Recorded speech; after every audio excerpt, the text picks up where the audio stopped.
I've got to say, of this summer's films based on games, I've been dreading and anticipating this one the most. Not only is it the property I've spent most time with out of the three, but there's a lot of interesting stories in the Warcraft universe that can be told. Not to mention the amount of money that's been sunk into the project from a company that's been so praised in the past for its visual storytelling through its cutscenes. Sadly, this strength in sheer volume of lore is probably also the most daunting issue that Blizzard and director Duncan Jones faced when trying to make a Warcraft movie for general public consumption.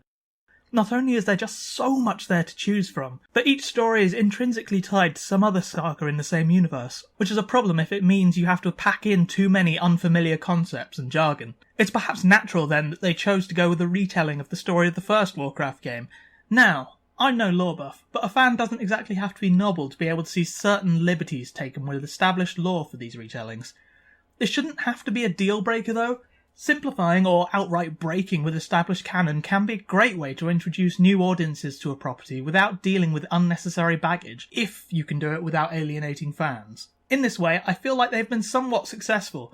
The story of Warcraft follows the first Orc invasion of Azeroth and the Stormwind-based humans' attempt to defend against their bloodlust. We primarily follow Durotan, the leader of one of the clans of the Orcs in loose coalition with each other, and Anduin Lothar, a high-ranking commander in Stormwind's armies. And they've managed to create a story where you sympathise with both main parties. The Orcs, particularly the Frostwolf clan, are clearly subject to a greater power wielded by the sinister Gul'dan, forcing them to migrate to a new home, whilst the humans, with the help of their world's great guardian Medivh, are trying to defend their homes from these invaders. Sadly, the film is not the unequivocal success that I would have liked it to be. Yes, the whining is coming.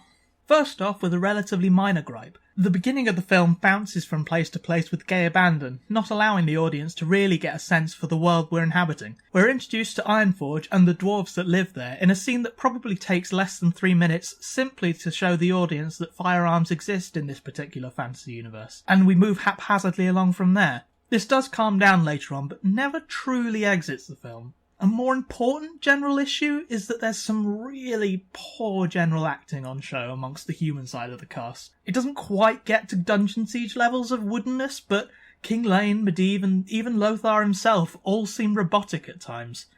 Medivh may have a spoilery excuse for this, but it's never explicitly explained in the film, and I think it'd be a stretch to try and defend him. One of my great worries from the initial trailers for the Warcraft film was whether the particular mixing of computer graphics and practical effects would work, because it felt like the first trailers that showed CGI orcs mixing with live-action humans didn't mesh well together. My fears on that have been assuaged somewhat. Where CGI is used for orc-human interactions, things don't look too out of place. And on top of that, the effects for magic and fel in the film are beautiful to look at. However, it's actually the practical effects that I found most disappointing here, particularly the humans' armour and some of the set dressing.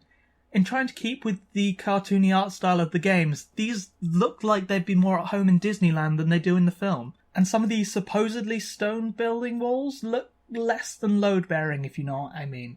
This is more of a personal grumble, but I'm also not sure I like the way Garona Half-Orcan's character was reworked for the film. The love story between her and Lothar seems incredibly forced, and seems to serve no other purpose than the arbitrary circular reason that films need a romance. Having said that, overall this reworking does give her more agency in the story than she did originally, so I guess it's about your preference. On the orc side of the story, the acting feels much better, though this could be due to the gruff speech and the need for more expressive face acting beneath all the makeup. Durotan makes a believable protagonist for the honorific orc culture.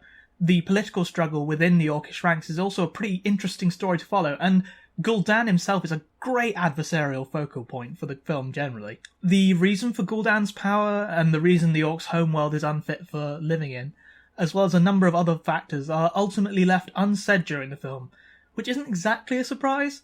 As I said earlier, there were inevitably story points that would have to be left out, and this is where the film falls short story-wise, possibly trying to rely on sequels to fill in these gaps, which may or may not be made, which I maintain you shouldn't be relying on when making a film, even in this film climate. Ultimately, I enjoyed Warcraft at the beginning. It's a decent enough fantasy romp, but I'm well aware that I'm a sucker for the genre in general, and I'm really fond of the source material specifically. It's not a perfect movie, I mean, you've heard me, I've had my moans, but the movie seems to have been made with a lot of love and I can't deny enjoying it. Thank you for watching. Remember, this has all merely been my opinion. Feel free to leave your thoughts below, and there's also like and subscribe buttons around if you enjoyed this, as well as links to other recent videos from me on screen. See you all in the near future.